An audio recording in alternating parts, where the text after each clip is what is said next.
मुख्यमंत्री के रूप में अपने दूसरे कार्यकाल में मंगलवार को योगी आदित्यनाथ ने विधानसभा सदस्य को संबोधित किया। उत्तर प्रदेश विधानसभा के नवनिर्वाचित अध्यक्ष सतीश महाना को उनकी कुर्सी पर आसीन कराने के बाद सीएम योगी आदित्यनाथ ने विधानसभा में अपने दूसरे कार्यकाल के पहले संबोधन में विपक्षी दल के नेताओं की भी उत्तर प्रदेश को नया उत्तर प्रदेश बनाने में सहयोग की अपील की। उत्तर प्रदेश विधानसभा में मुख्यमंत्री योगी आदित्यनाथ ने कहा कि हमें तो जनता के विश्वास पर हर कीमत पर खरा उतरना है। जनता का विश्वास को कभी भी अविश्वास में नहीं बदलना चाहिए। नकारात्मकता कभी भी जीवन में प्रगति नहीं कर सकती है। हमको तो यही पता है कि सकारात्मकता से ही प्रगति आगे बढ़ती है। जनता तो सदैव ही प्रगतिशील को चुनती है। हमको उत्तर प्रदेश के युवाओं तथा महिलाओं के बारे में अधिक सोचना है। उन्होंने कहा कि हमें अब युवाओं, आधी आबादी, किसानों, मजदूरों और दबे कुचले लोगों के बारे में सोचना है। उनकी आवाज को आगे बढ़ाना है। हम तो प्रदेश की 25 करोड़ जनता का विकास करेंगे। उन्होंने कहा कि 17वीं विधानसभा में तो हमें सिर्फ 3 वर्ष ही काम करने का अवसर मिला। हमने सकारात्मकता से काम किया और उत्तर प्रदेश को आगे बढ़ाया। उन्होंने कहा चुनाव के दौरान आरोप प्रत्यारोप आक्षेप सभी दलों ने किया, लेकिन हमने देखा कि जनता कभी नकारात्मक पक्ष को स्वीकार नहीं करती। जनता ने हमेशा सकारात्मक पक्ष को ही समर्थन दिया। नकारात्मकता कभी लोकतंत्र का हित नहीं कर सकता है।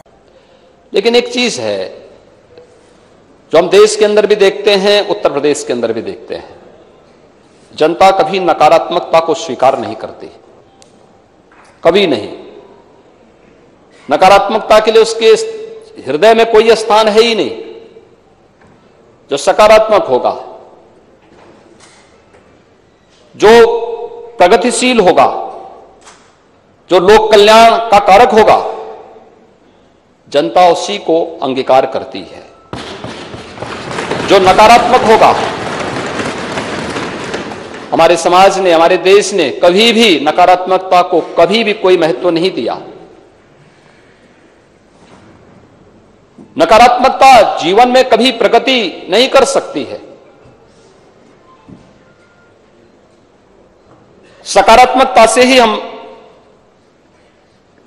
न केवल प्रगति के मार्ग को आगे बढ़ा सकते हैं, बल्कि सकारात्मकता के भाव से ही लोक कल्याण का मार्ग भी प्रशस्त कर सकते हैं। और आज जब देश की अपेक्षाएं उत्तर प्रदेश जैसे राज्य से हो, हर एक क्षेत्र में हो, दुनिया जब अपने द्वंद्व में उलझी हुई हो, उन स्थितियों में भारत से जो अपेक्षाएं हैं, भारत उस प्रकार की अपेक्षाएं उत्तर प्रदेश से रखता है और उत्तर प्रदेश को उन अपेक्षाओं पर खरा उतरने के लिए अपने आप को तैयार करना है। और लोकतांत्रिक व्यवस्था में जब सत्ता पक्ष और विपक्ष मिलकर के एक साथ मिलकर के इस अभियान का सहभागी बनता है, तो 1 और 1 2 नहीं होता है, बल्कि वह मिलकर के 11 की ताकत बनकर के मजबूती के साथ लोकतंत्र की इस व्यवस्था को न केवल पुष्ट करता है, बल्कि इसे और भी मजबूती के साथ आगे बढ़ाने का कार्य करता है। उन जनाकांक्षाओं की पूर्ति करने का माध्यम बनता है, जिसके लिए आम जनमानस ने हमारी इन सभी जनप्रतिनिधियों पर विश्वास किया है। ये सभी चुनाव जीत करके आए हैं। जनता के सामने आम जनमानस ने इन पर विश्वास किया।